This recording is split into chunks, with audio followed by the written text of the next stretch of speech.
Selamat pagi pemirsa, kembali lagi bersama saya Alisa Zahira dan rekan saya Ariningrum Nariswari Sukri di acara seputar info yang akan memberikan berita-berita terbaru dan teraktual.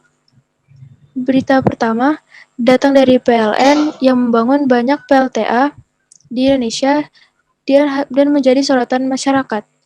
Hal ini dikarenakan Indonesia memiliki potensi yang besar untuk pembangunan PLTA. Salah satunya adalah pembangunan pengembangan PLTA Batang Toru yang merupakan hasil kolaborasi PT North Sumatera Utara dengan Universitas Sumatera Utara dan pemerintahan Kabupaten Tapanuli Selatan. Untuk informasi selengkapnya akan disampaikan oleh rekan saya Aisyah Almas Pradipta yang sudah berada di lokasi. Baik Almas, silahkan menyampaikan informasi yang Anda dapatkan. Pembangunan pembangkit listrik tenaga air PLTA Batang Toru ini berkapasitas 4 kali 127,5 MW dan berlokasi di Sungai Batang Toru, Desa Sipiro, Kabupaten Tapanuli Selatan, Provinsi Sumatera Utara.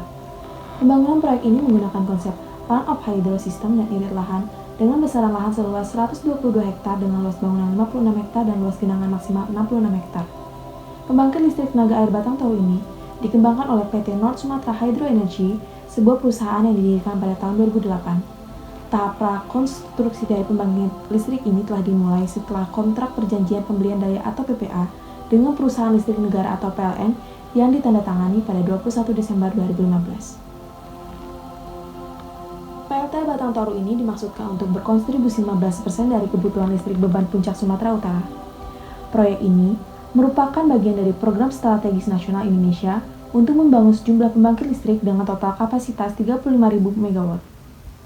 Proyek ini juga merupakan bagian dari upaya nasional dalam mengurangi pemanasan global melalui pengurangan emisi karbon, suatu implementasi dari Perjanjian Paris yang diratifikasi oleh pemerintah Indonesia dalam Undang-Undang Nomor 16 Tahun 2016. Pembangkit listrik tenaga air Batang Toru ini diatur untuk berkontribusi mengurangi emisi karbon pada 1,6 sampai dengan 2,2 miliar ton per tahun atau 4% dari target nasional dari sektor energi.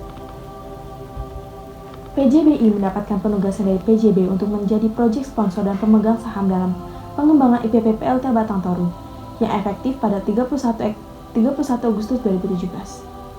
Kepemilikan saham PJBI di JPC IPP PLTA Batang Toru ini yaitu PT North Sumatra Hydro Energy mencapai 25%. Penandatanganan kontrak PPA, NSHE, dan PLN ini telah dilaksanakan sejak 21 Desember 2015 sebagai bagian dari upaya untuk memaksimalkan potensi sumber energi terbarukan dalam proses produksi listrik dalam negeri, dan fase konstruksi PLTA Batang Toru ini telah dimulai pada akhir 2017. Pemirsa, saat ini saya telah berada di PLTA Batang Toru bersama narasumber kita hari ini yakni Saudari Kristina.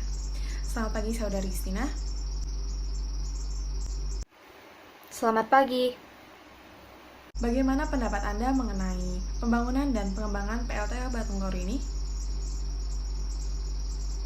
Pembangunan PLTA Batang Toru ini cukup banyak menuai pro kontra. Hal ini akan berdampak positif bagi warga dengan pembangunan proyek berkapasitas 510 MW ini.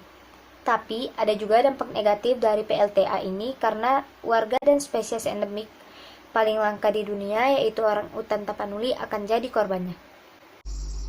Dapatkah Anda menjelaskan kepada masyarakat bagaimana prinsip kerja dari PLTA ini? Jadi pada dasarnya PLTA bekerja dengan mengubah energi potensial yaitu dari DAM atau air terjun menjadi energi mekanik dengan adanya turbin air. Setelah itu energi mekanik tersebut dikonversi menjadi energi listrik. Baik, terima kasih atas penjelasannya Saudari Kristina. Selanjutnya saya kembalikan ke studio. Terima kasih Almas. Selanjutnya kita akan beralih ke PLTA lainnya yaitu PLTA Bangkok. PLTA Bangkok ini merupakan PLTA peninggalan Belanda dan masih beroperasi sampai saat ini.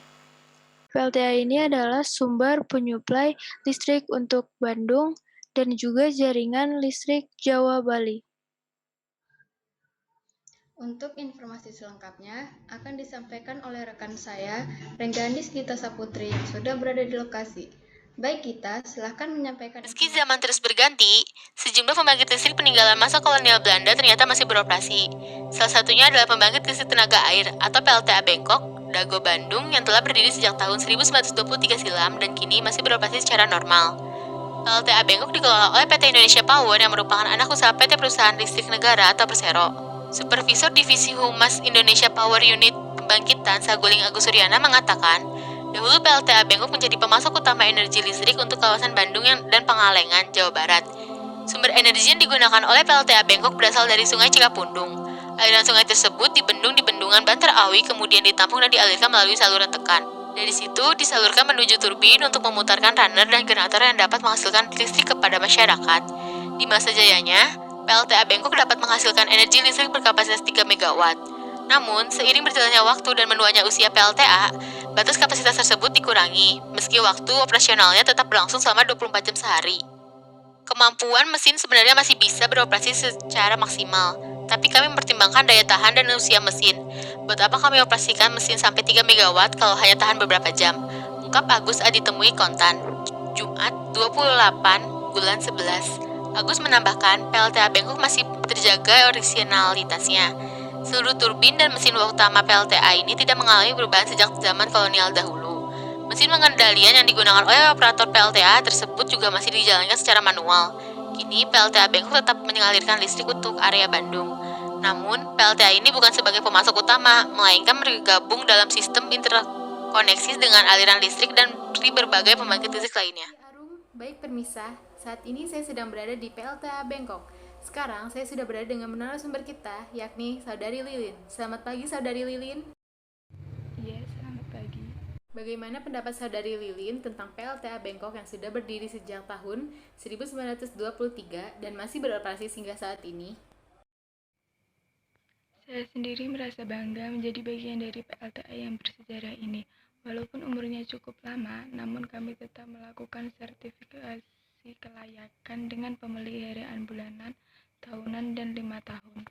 Apakah Anda dapat menjelaskan kepada masyarakat apa saja kelebihan dan kekurangan dari PLTA?